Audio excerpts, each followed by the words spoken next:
Hello everyone, Assalamu alaikum. Welcome to Yummy Food Fantasy.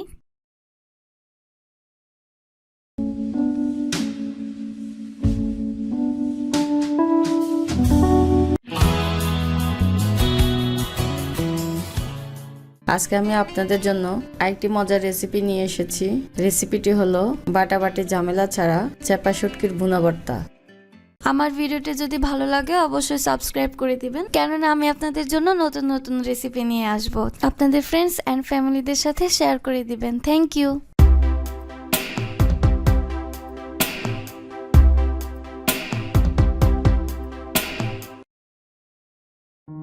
চেপা শুটকির ভুনা ভর্তা বানানোর জন্য আমি এখানে নিয়েছি চেপা শুটকি ৮-৯টি। এই সাইজের রসুন নিয়েছি 5টি। রসুনগুলিকে আমি খোসা ছাড়িয়ে ধুয়ে নিয়েছি। পেঁয়াজ কুচি নিয়েছি 1 কাপ থেকে একটু বেশি।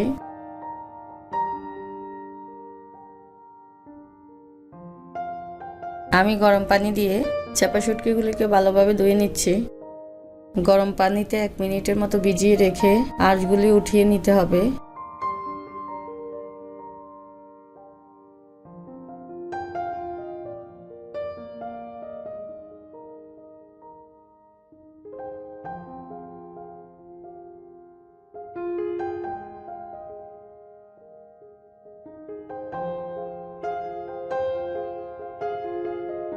আঁশগুলি ছাড়িয়ে নিয়েছি। এই অবস্থায় আমি 3-4 বার গরম পানি দিয়ে শুটকিগুলিকে ধুয়ে নিব।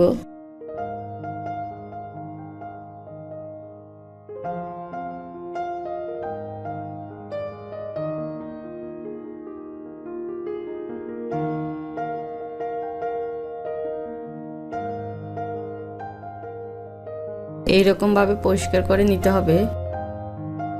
চুলাতে একটা ফ্রাই প্যান বসিয়ে দিয়েছি। তেল দিয়েছি আধা কাপ থেকে একটু কম। পেঁয়াজ ও রসুন কুচিগুলি দিয়ে দিচ্ছি।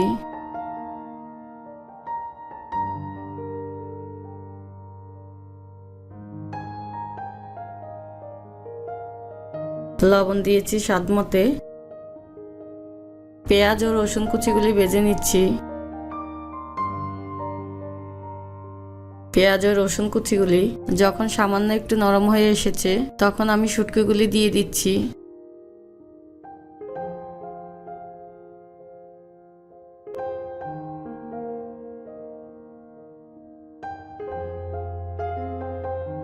মরিচের গুঁড়ো দিয়েছি 2 টেবিল চামচ। মরিচের গুঁড়ো আপনাদের পছন্দ অনুযায়ী কম বেশি দিতে পারেন। হলুদের গুঁড়ো দিয়েছি 1 চা চামচ। তেলের মধ্যে মিশ্রণটাকে ভালোভাবে ভেজে নিচ্ছি।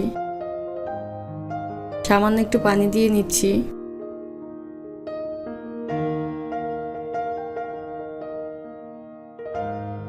চুলার আঁচটা কমিয়ে নেড়ে ঢাকনা দিয়ে দিয়েছি।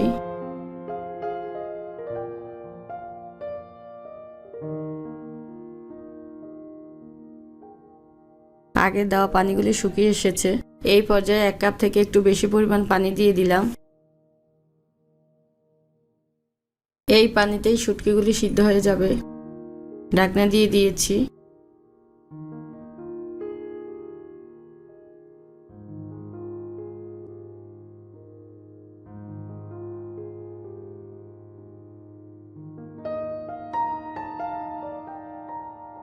শুটকিগুলি প্রায় সিদ্ধ হয়ে এসেছে। শুটকিগুলি এমনভাবে সিদ্ধ হবে কাটা মোটেও বোঝা যাবে না। এই অবস্থায় আমি 6-7 মিনিটের মতো ভালোভাবে ভেজে নিচ্ছি।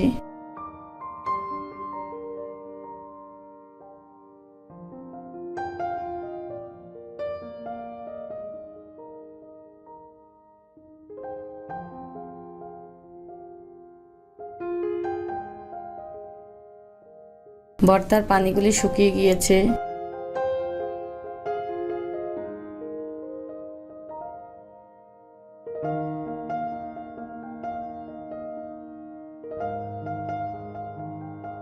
ভর্তাটা হয়ে গিয়েছে, পরিবেশন করে দেখাচ্ছি। আমার বড় বোনের হাজবেন্ড, উনি বিদেশে থাকেন। এমন একটি রেসিপি দেওয়ার জন্য উনি বলেছেন আপনারা যারা বিদেশে থাকেন বাটাবাটি ঝামেলার জন্য ভর্তা খেতে পারেন না, তারা বাটাবাটি ঝামেলা মুক্ত এই রেসিপিটি অবশ্যই ট্রাই করতে পারেন। আপনার বাসা ট্রাই করে অবশ্যই আমাদের কমেন্টে জানাবেন। Thank you so much. ভালো থাকবেন, সুস্থ থাকবেন। আল্লাহ হাফেজ।